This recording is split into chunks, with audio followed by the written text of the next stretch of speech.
Hi, I'm Molly Knight Forde. Let's talk about aim.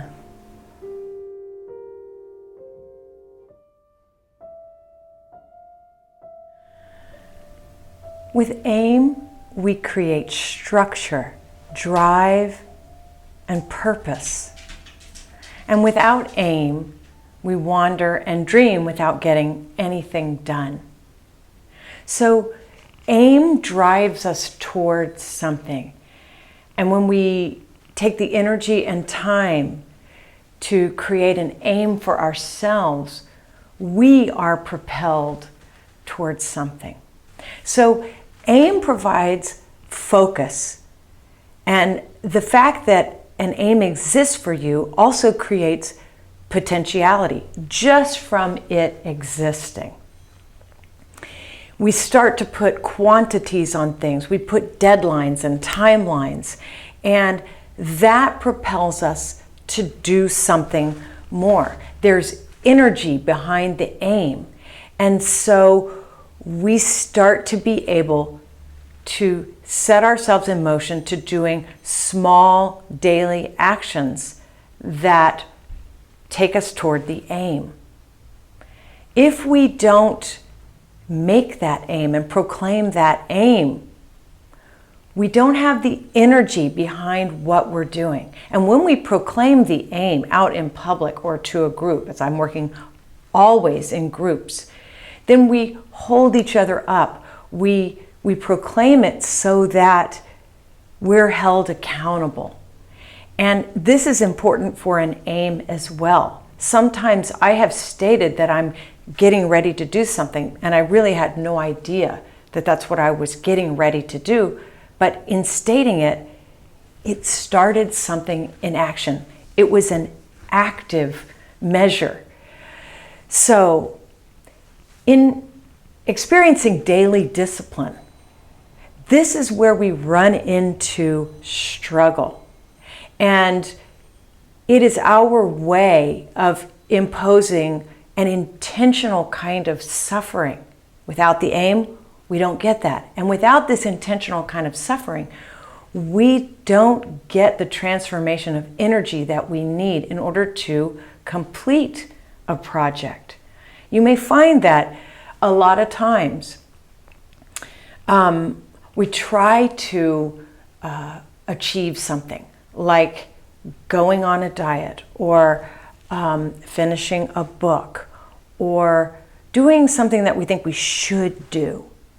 And we often run into problems of procrastination or the inability to do something because it's really coming from the wrong place.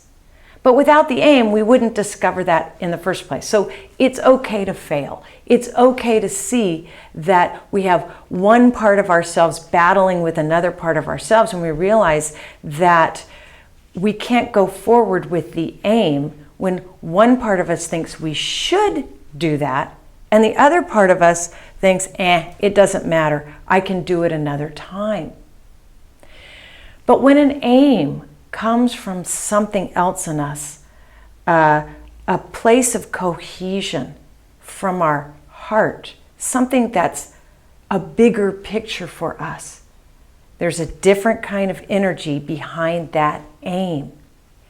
And so when we do the daily discipline of smaller tasks that frustrate us, that we don't want to do, we get to a certain point where we're wondering, why am I doing this? I really don't want to do this. I'm not getting the results I want.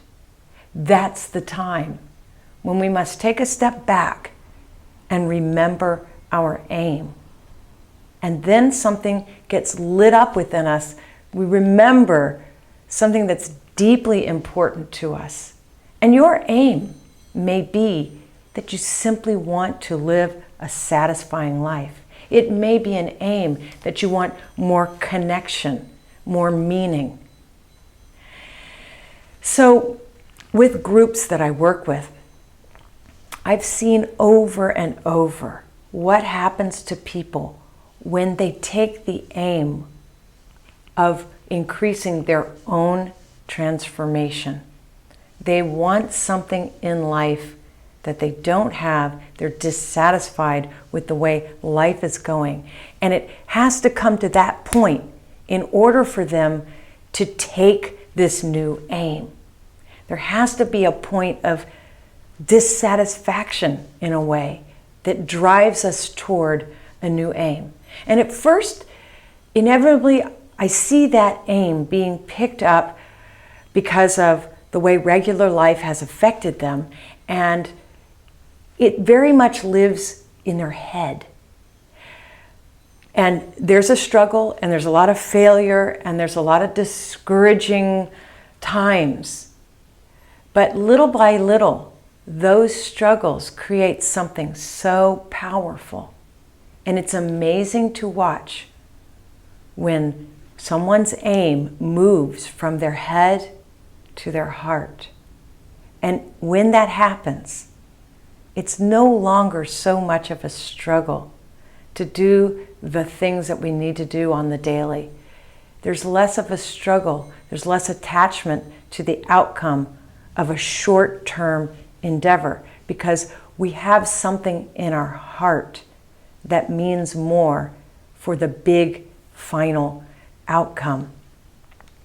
So when we aim towards our own personal transformation and it moves from our head to our heart, we not only don't want to work in the way we worked before, we are compelled to work, and we don't not want to work.